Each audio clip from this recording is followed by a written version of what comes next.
Bonjour, on continue la collection des examens du SVT, proposés lors des sessions 2020 pour la section Sciences Maths. Et ces examens sont aussi valables pour les autres sections, Sciences SVT et Sciences PC.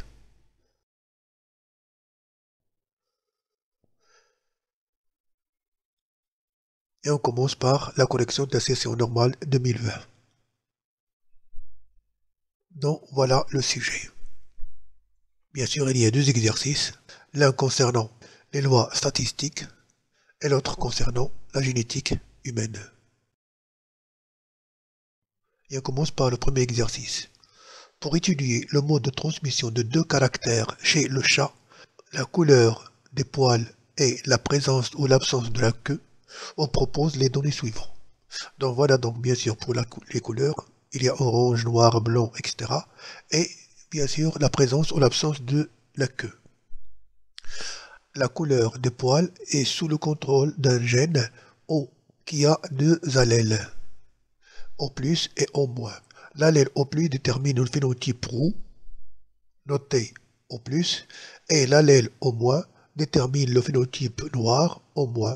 Les individus hétérozygotes ont des poils calico, poils blancs avec de grandes taches orange et noires. Voilà, ça c'est une chatte calico. La présence ou l'absence de la queue chez le chat est déterminée par un couple d'allèles autosomal. L'allèle M est responsable de l'absence de la queue et l'allèle petit m est responsable de la présence de la queue. Remarquez ici, présenté en majuscule, ça veut dire que grand M est dominant et petit m est récessif. En plus, on va donner ici que la présence ou l'absence de la queue chez le chat est déterminée par un couple d'allèles autosomal, alors qu'ici on n'a pas mentionné le type de chromosome. Le tableau suivant présente les résultats de la transmission de ces deux caractères suite à deux croisements chez cet animal. On a ici les parents et là on a les descendants. Le premier croisement entre un chat roux et une chatte calico. On a ici un quart de femelles calico, femelle à poil roux, mâle à poil roux et mâle à poil noir. Puisque ici on a deux chats qui se diffèrent par leur phénotype et on a ici quatre, c'est-à-dire une génération, et on a ici une génération qui est hétérogène et on présente des femelles et des mâles. On a des femelles et mâles qui sont roux, des femelles qui sont calico et des mâles qui sont à poil noir. Donc ça prouve que il y a relation avec le chromosome sexuel. Et puisque ici les femelles et les mâles ont des poils roux, donc c'est pas le chromosome Y, mais c'est le chromosome X.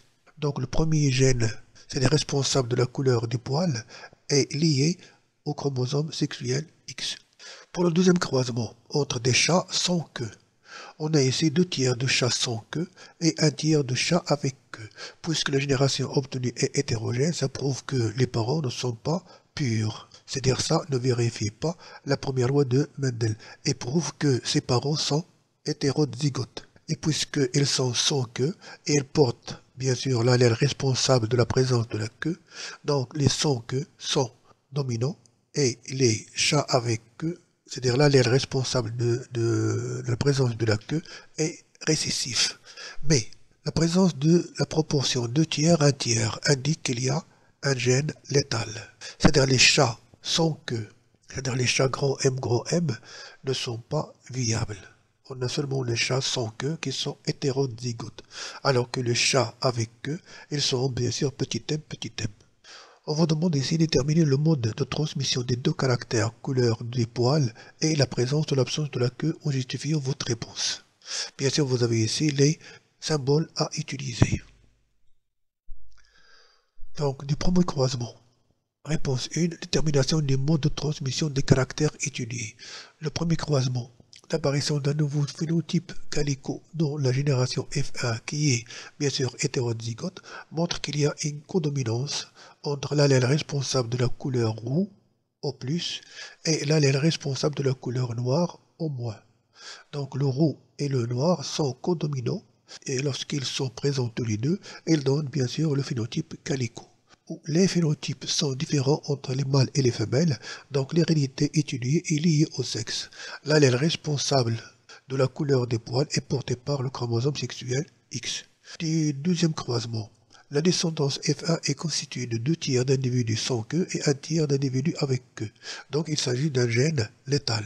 Les individus sans queue sont des hybrides avec dominance de l'allèle responsable de l'absence de la queue, qu'on note grand M, sur l'allèle bien sûr responsable de la présence de la queue qui est récessif et qu'on note petit m. Donc les deux gènes étudiés sont indépendants. L'un est porté par le chromosome sexuel X, c'est-à-dire pour la couleur des poils. L'autre est porté par un autosome, présence ou absence de la queue. Donc on a ici deux caractères, l'un codominant, l'autre dominant mais gène létal. Et bien sûr les deux gènes sont indépendants. En deuxièmement, on vous demande de donner le génotype de la descendance pour chaque croisement. Pour chaque croisement ici on étudie un seul caractère. Donc on est dans le cas du monohybridisme. Donc dans le premier cas, les génotypes seront bien sûr pour les femelles calico, il y aura bien sûr XO plus XO-. Les femelles à poil roux, XO plus XO+. Alors que pour les mâles roux, il y a XO plus Y. Et pour les mâles à poil noir, XO- Y. Alors que pour le deuxième croisement, bien sûr on parle de petit m et grand M, les chats sans queue sont hétérozygotes, ils seront grand M, petit m, alors que les chats avec queue, ils sont bien sûr homozygotes, ils seront petit m, petit m. Donc du premier croisement, la femelle calico XO plus XO-, la femelle à poil roux XO plus XO+, le mâle à poil roux XO plus Y, mâle à poil noir XO- Y. Pour le deuxième croisement, c'est-à-dire le deuxième caractère, on a les chats sans queue qui sont hétérozygotes, donc grand M, petit m, alors que les chats avec queue sont homozygotes, donc petit m, petit m. Et on continue l'exercice. Afin d'obtenir une génération F'2, on croise des chats mâles sans queue à poil noir et des femelles sans queue à poil calico. Alors, remarquez ici, pour le mâle sans queue hétérozygote pour le premier caractère, donc il sera grand M petit m, ainsi que la femelle grand M petit m. Alors que pour le deuxième caractère, poil noir, c'est-à-dire X au moins Y, et pour la femelle X plus, enfin XO plus, X au moins. Donc le mâle va donner 4 types de gamètes et la femelle bien sûr va donner aussi 4 types de gamètes. Et on va avoir un échiquier avec 16 cases. Déterminez les résultats théoriques, phénotype et proportion de la génération F'2 en justifiant votre réponse par l'échiquier de croisement. Donc si on commence par le premier croisement. Résultat théorique de la génération F'2 issu du croisement entre les chats mâles sans queue et à poil noir et des femelles sans queue et à poil calico. Donc le mâle M-, il sera du génotype M, grand M petit m, X au Y va donner 4 types de gamètes de même proportion, parce que les gènes sont indépendants, l'un porté par un autosome, l'autre par un chromosome sexuel. De même pour la femelle, M O plus O-, elle est hétérozygote pour les deux caractères. Le premier, il sera bien sûr grand M petit m, et le second, XO plus XO-. Et aussi, il va donner 4 types de gamètes de même proportion, un quart. Et l'échiquier de croisement sera comme suit. Donc pour le mâle, voilà donc ses gamètes, et pour la femelle, voilà ses gamètes. Et bien sûr, on remplit les cases en respectant bien sûr la dominance des allèles et bien sûr leur indépendance. Faire attention au signe plus et au signe moins. Et à la fin, bien sûr, on sait que le gène responsable de la présence ou l'absence du queue est un gène létal pour le cas d'homozygote grand M, grand M. Donc, dans les cases qu'on a ici, les grands M doivent être supprimés. Donc, grand M, grand M, grand M, grand M, grand M, grand M, grand M, grand M, on élimine ces 4 cases. Du 16, il reste seulement 12. Et on va avoir une proportion sur 12. Par exemple, le mâle MO plus MO plus. On a ici 1. Là, on a un deuxième, donc ça sera 2 sur 12, c'est-à-dire un sixième. Et ainsi, on va voir ces proportions. Donc, les résultats théoriques, phénotype et proportion attendues selon le sexe des chats. Les mâles 2/12 M au plus, 2/12 M au moins, M au moins, 1/12 M petit m au plus et 1/12 M au moins. De même pour la femelle. Il y a 2/12 M au moins, 2/12 M au plus au moins, 1/12 M au moins et 1/2, bien sûr, M au plus au moins. Deuxième exercice concernant la génétique humaine. La femme 3-4 est enceinte et s'inquiète que son futur enfant soit atteint de deux anomalies héréditaires. Car elle est née, c'est-à-dire la femme 3-4, elle est née d'une famille de daltoniens et son mari 3-5 est né d'une famille sourd-muet. Le document suivant présente l'arbre généalogique des deux familles. Donc voilà la famille A qui souffre du daltonisme et voilà la famille B qui souffre de sourd-muet. Sachant que le daltonisme est lié au sexe et en se basant sur l'arbre généalogique déterminer le mode de transmission de chacune de ces deux anomalies. On sait que le daltonisme est lié au sexe porté par le chromosome X. Cherchons s'il est dominant ou récessif. Remarquez ici le père de 3. Elle est atteinte, elle est malade, donc il sera X. Par exemple, grand D, Y, supposons que la maladie est portée par X. Donc elle va donner son X à sa fille. S'il était dominant, il sera malade, mais elle est saine. Donc le gène responsable du daltonisme est récessif.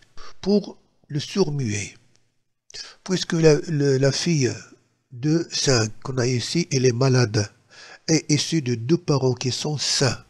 Donc elle porte, c'est-à-dire les parents, elle porte l'allèle responsable de la maladie, mais il ne s'exprime pas. Ce qui veut dire que le gène, bien sûr, c'est-à-dire l'allèle responsable de la maladie est récessif. Et bien sûr, il est porté par un autosome. Donc, dans ce cas, on a bien sûr la transmission de deux caractères qui sont indépendants. L'un lié au sexe, c'est-à-dire pour le daltonisme, l'autre lié au chromosome autosomal pour le sourd-muet. Donc, le mode de transmission de l'anomalie de daltonisme. Puisque l'allèle morbide responsable du daltonisme est lié à X, le père de 3 est malade et sa fille 3-4, elle est saine. Donc l'allèle est récessif, car s'il est dominant, la fille 3-4 devrait être malade, car il reçoit le chromosome X de son père. Le gène responsable de la maladie est porté par le chromosome X. Ça, c'est donné dans le texte. Mais, pour le confirmer, la mère de 2, elle est saine, mais elle a donné un enfant, c'est-à-dire un fils qui est malade. Donc l'allèle responsable de la maladie est récessif, car s'il est dominant, cette femme serait malade. Donc vous avez ici deux raisons pour présenter, c'est-à-dire à présenter, pour confirmer que le gène ou l'allèle est récessif. Pour l'anomalie du sourd-muet, les parents 1-3, 1-4 sont sains et donnent une fille de 5 qui est malade. Donc la maladie, elle est récessive. Le gène responsable de la maladie n'est pas porté par le chromosome X, car le 5 qu'on a ici, elle est une fille malade, et puisque l'allèle est récessif, le père devrait être malade, mais elle est sain. Donc elle est portée par un autosome. Et puisque ici on a un autosome et là on a un chromosome sexuel, donc les deux caractères sont indépendants.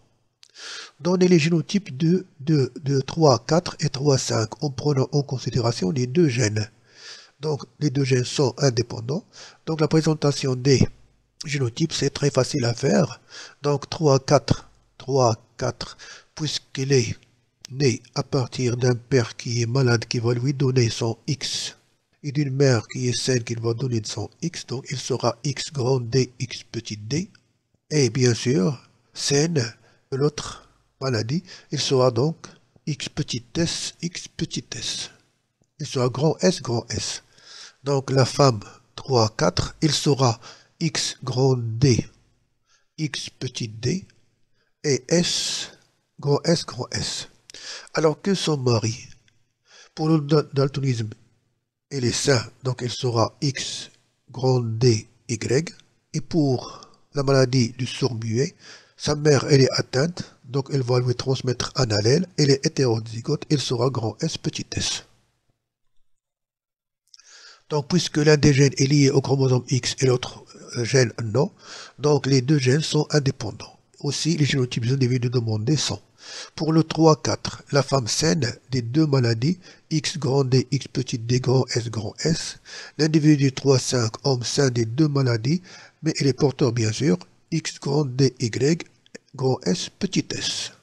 Démontrer en utilisant l'échiquier de croisement que le futur enfant de cette femme ne peut pas être à la fois daltonien et sourd-muet. Donc, connaissant leur génotype, bien sûr, on peut faire l'échiquier de croisement. La femme va donner deux types de gamètes, X grand D, grand S, X petit d, grand S. Et le mâle va donner bien sûr quatre types de gamètes, X grand D, grand S, X grand D, petit s, Y petit s, Y grand S, Y petit s. Et la rencontre des gamètes va donner bien sûr ce tableau. Donc, d'après le tableau qu'on a ici, la femelle va donner bien sûr deux types de gamètes que voilà, et le mâle va donner bien sûr quatre types de gamètes que voilà, de pourcentage 1 quart, 1 quart, 1 quart, puisque les gènes sont indépendants. Et lorsqu'on fait le croisement de ces gamètes, bien sûr, on va avoir ces données-là, et si on cherche, on trouve que tous les enfants ne seront pas atteints des deux maladies. Donc la probabilité pour que cette femme donne naissance à un enfant malade des deux maladies est nulle. Donc la probabilité pour que ce couple 3-4, 3-5 ait un enfant atteint des deux maladies, c'est-à-dire le daltonisme et le sourd-muet, est nulle. Passons maintenant à la correction de l'examen proposé lors de la session de rattrapage. Donc voilà le sujet. On vous donne bien sûr toujours deux exercices, l'un concernant la transmission des caractères, l'autre concernant la génétique humaine. Et on passe à la correction de l'exercice. Chez la drosophile, on suit la transmission de trois gènes. Un gène responsable de la couleur des yeux, un gène responsable de la couleur du corps et un gène responsable de la forme des ailes. Donc vous devez lire bien sûr ces données. La figure A du document 1 présente le karyotype d'une drosophile mâle et les figures B et C du même document illustrent l'emplacement de ces trois gènes sur les chromosomes. Donc vous avez ici le karyotype pour le mâle et là bien sûr vous avez l'emplacement des trois gènes étudiés dans ce cas-là. On a là la couleur du corps et la forme des ailes et là on a la couleur des yeux. Donc, première question. Déterminez la formule chromosomique du karyotype présentée dans le document 1 et la formule chromosomique des gamètes produits par cet individu. Donc, si on voit ici le karyotype, qu'est-ce qu'on peut constater? Qu'il y a 1, 2, 3, 4 paires de chromosomes. 4 paires de chromosomes. Donc, cet animal, et puisqu'on parle de paires, il y a donc des chromosomes homologues. Donc cet animal, bien sûr, est un animal diploïde. Donc 2n est égal à 1, 2, 3, 4, 5, 6, 7, 8 est égal à 8. Donc 2n est égal à 8. Et s'il est diploïde, 2n est égal à 8, ces gamètes n seront égales à 4. Et comme formule chromosomique, il sera bien sûr 3a plus x ou 3a plus y. Donc, la formule chromosomique du mâle 2n est égal à 3aa plus xy, c'est-à-dire 2n est égal à 8, alors que le gamète mâle n est égal à 3a plus x ou n est égal à 3a plus y. Deuxième question. À partir de la disposition de ces trois gènes sur les chromosomes, donnez en justifiant votre réponse le type de brassage chromosomique possible lors de la formation des gamètes chez une femelle hétérozygote entre les gènes responsables petit a de la couleur du corps et la couleur des yeux, la couleur du corps et la forme des ailes. Alors commençons par la couleur du corps et la couleur des yeux. Remarquez ici la couleur du corps, la couleur des yeux. Donc là, ce gène est porté par le chromosome X, l'autre est porté par le chromosome numéro 2. Donc ils sont indépendants. Donc les gamètes sont obtenus à partir d'un brassage interchromosomique.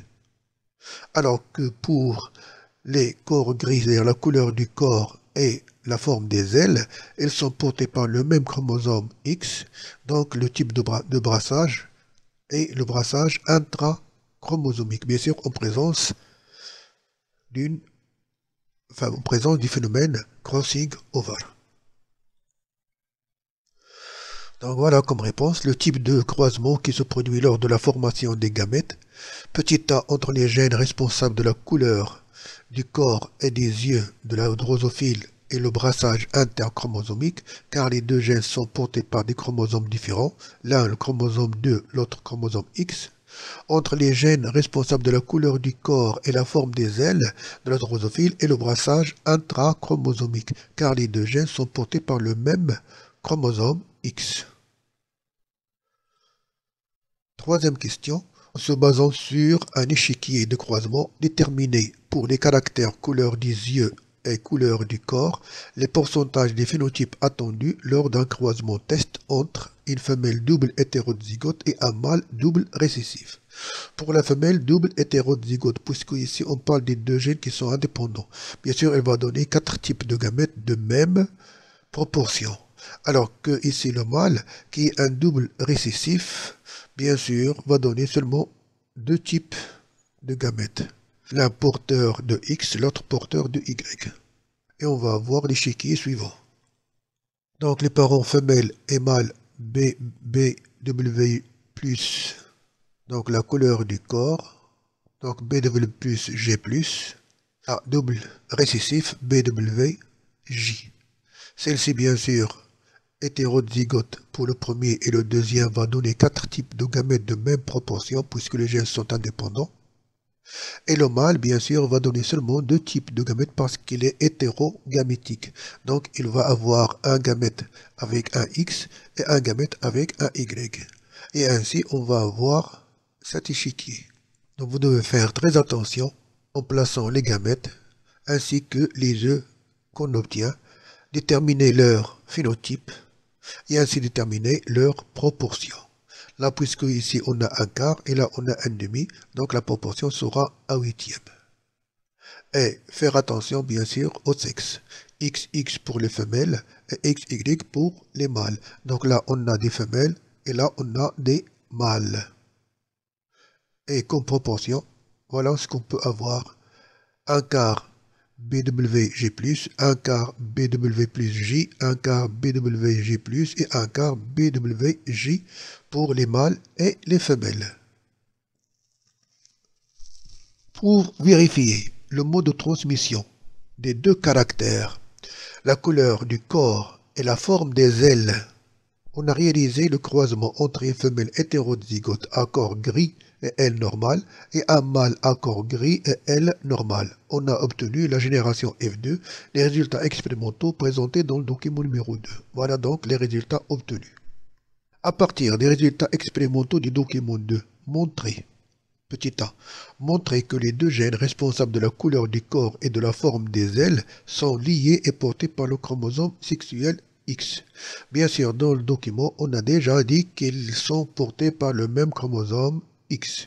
Mais pour le confirmer, remarquez ici, on obtient dans la génération 2, c'est-à-dire on obtient 4 phénotypes différents, mais si on constate les proportions, on a ici 2 phénotypes qui ressemblent aux parents et qui sont majoritaires, alors que là, on a 2 phénotypes qui sont bien sûr recombinés, qui sont nouveaux, qui sont recombinés et qui sont minoritaires.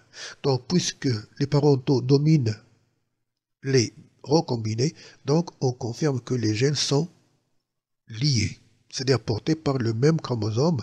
Et puisque ici on a les mâles ou les proportions des mâles diffèrent des proportions des femelles, donc ça confirme que le gène étudié est porté par un chromosome X. Des résultats obtenus, on constate que le pourcentage des phénotypes parentaux, 80, c'est-à-dire on fait le calcul pour déterminer le pourcentage, donc 86,56% est largement supérieur au pourcentage des phénotypes recombinés, seulement 13,44%. Donc les deux gènes responsables de la couleur du corps et de la forme des ailes sont liés. Les deux gènes sont portés par le chromosome sexuel X puisqu'il y a une différence phénotypique entre les mâles et les femelles de la génération F2. Vérifiez si la distance entre les deux gènes correspond aux données de la figure B de document 1. Ici, on a l'allèle responsable de la forme des ailes à 13,44% de l'allèle responsable de la forme du corps ou la couleur du corps. Donc la distance entre le gène responsable de la couleur du corps et celui responsable de la forme des ailes est 13,44. Et lorsqu'on voit ici les phénotypes recombinés qui présentent 13,44 et ainsi que la distance entre deux gènes est égale au pourcentage des recombinés, donc c'est 13,44, donc c'est confirmé, donc c'est juste. D'après le pourcentage des phénotypes recombinés chez les mâles, la distance entre les deux gènes est 13,44 centimorgans, ce qui correspond à la distance indiquée sur le chromosome X, c'est-à-dire la figure B du document 1. Deuxième exercice. La drépanocytose est une maladie héréditaire qui touche l'homme. Une des mutations au niveau des gènes qui gouvernent la synthèse de l'hémoglobine provoque la déformation des globules rouges du sang et par la suite un appauvrissement en dioxygène au niveau des cellules du corps, d'où l'apparition de la maladie. Ce gène se trouve sous forme de deux allèles, grand H, petit h. L'un de ces allèles est responsable de la synthèse de l'hémoglobine normale, l'autre, bien sûr, responsable de la synthèse de l'hémoglobine anormale. Afin d'étudier le mode de transmission de cette maladie chez une famille, on propose les données suivantes. Le document 1 présente l'arbre généalogique de la famille étudiée dont certains membres sont atteints par la drépanocytose. Donc, vous voyez ici le pédigré que vous donne. En vous se basant sur le document 1, déterminez le mode de transmission de la maladie. Justifiez votre réponse.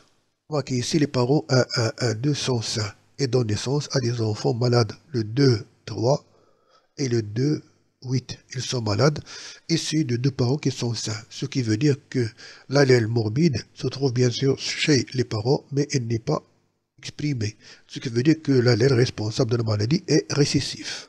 En plus, cette fille de 8, puisqu'elle est malade, et si on suppose que l'allèle responsable est lié à X, donc elle doit avoir son X de son père. Et pour cela, son père doit être malade, mais il est sain. Donc la maladie n'est pas liée au chromosome sexuel X, mais liée à un autosome. Donc le mode de transmission de la maladie, c'est une maladie qui est récessive, liée à un autosome. Donc chaque enfant atteint est issu de parents sains. Donc un enfant atteint, les parents sont sains. Un enfant atteint, les parents sont sains. Donc les parents 1, 1 et 1, 2 sont sains, ont eu des enfants malades, 2, 3 et 3 et 2, 8. Ce qui veut dire que le responsable de la maladie est récessif. La maladie atteint les mâles et les femelles, donc le gène responsable de la maladie n'est pas porté par le chromosome Y. Présence de la femelle malade 2, 8, par exemple celle-ci, ou 3, 2, celle-ci, issue d'un père qui est sain. Donc le gène responsable de la maladie n'est pas porté par le chromosome X. Ce qui veut dire que le gène responsable de la maladie est porté par un autosome. Donnez le génotype des individus 2, 2, 2, 5, 3, 2 et 3, 3. Pour le 2, 2, donc c'est une femme. Donc elle sera grand H, petit h. Mais puisqu'elle a une fille qui est malade, donc elle peut être ou elle doit être hétérozygote. Donc grand H, petit h. Pour le 2, 5, 2, 5. Puisqu'il est issu d'une famille qui a des enfants qui sont malades, donc il peut être soit grand H, soit grand H, petit h. Pour le 3-2, le 3-2, il est malade, donc petit h. Et pour le 3-3, donc il peut être soit grand H, c'est-à-dire saine, ou grand H, petit h. Donc le 2-2, femme saine, donc grand H, petit h, parce qu'il a un enfant malade. Là, voilà. Le 2-5, c'est un homme sain, mais issu d'une famille saine, mais il a des sœurs et frères qui sont atteints. Donc, il peut être soit homozygote grand H, ou grand H, petit h. Par contre, cette fille 3-2, elle est malade, donc petit h, alors que celle-ci, 3-3, donc elle peut être soit grand H, soit grand H, petit h. Déterminer la probabilité pour que le couple 3-2 et 3-3 donne naissance à un enfant malade. Justifiez votre réponse en utilisant l'échiquier de croisement. Donc celle-ci, elle est malade, homozygote. Par contre, pour qu'il y ait un enfant malade, il faut que le père soit hétérozygote. Donc celle-ci, puisqu'il est malade, elle va donner bien sûr l'allèle responsable de la maladie en proportion 100%. Celui-là doit être bien sûr hétérozygote, il va donner l'allèle responsable avec une probabilité 1,5. Donc pour que cette famille donne naissance à un enfant malade, donc il faut que le père 3-3 soit hétérozygote, grand H, petit h, ainsi selon l'échiquier de croisement suivant. Donc puisque le père a 1,5 d'être hétérozygote, donc pour donner un gamète qui porte le petit h, ça sera bien sûr aussi 1,5. Donc la probabilité pour que le couple 3-2, 3-3 donne naissance à un enfant malade est de 1, c'est-à-dire pour la mère, 1,5 pour que le père soit hétérozygote et 1,5 pour que l'enfant soit atteint. Donc on a 1,5 fois 1,5 fois 1 est égal à 1 quart. Donc la probabilité pour que cette famille donne naissance à un enfant malade est de 25%.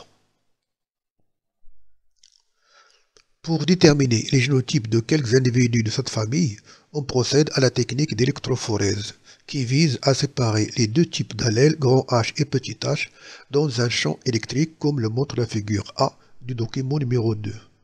Les résultats de cette électrophorèse réalisés chez les individus 2, 2, 2, 2, 2, 5 et 3, 2 et le fœtus sont indiqués sur la figure B du même document. En se basant sur le document 2, déterminer le génotype et le phénotype du fœtus et préciser les conséquences sur la descendance de l'individu 3-3 en justifiant bien sûr votre réponse. Pour le 2-2, on a dit qu'il est hétérozygote puisqu'il a un enfant qui est atteint. Donc il a les deux allèles différents. De même pour l'individu 2-5. 2-5, il était bien sûr sain.